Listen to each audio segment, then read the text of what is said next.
Welcome to the last breakfast. Please enjoy the video. You begin by acting fast. Close heavy apps and give the call priority. On your phone, force quit background apps that hog CPU and RAM. This reduces thermal throttling and odd behavior. Once done, open settings and exempt the calling app from battery optimization so the system won't suspend its screen or services. Also change screen timeout to 10 minutes while on calls. This prevents automatic dim or off. These steps lower load and stop system policies from blacking your screen. Next, stabilize the environment that triggers blackouts, network and permissions. If available, enable Wi-Fi calling or use a strong 4G/5G connection because poor connectivity can crash or freeze the app.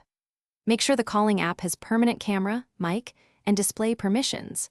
Otherwise, the OS may revoke access mid-call.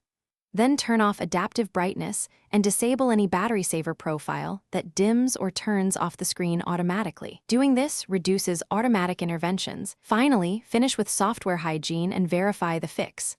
Update both the calling app and your OS. Outdated builds often contain bugs that cause blackouts. Reboot after updating to clear lingering faults, then run a test call to confirm screen stability. If you still see blackouts, clear the app cache first, then reinstall the app if necessary.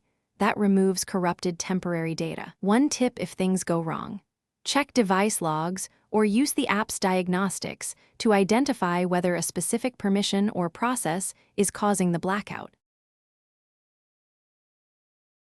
Thanks for watching. If this was helpful, leave a like and consider subscribing. See you next time.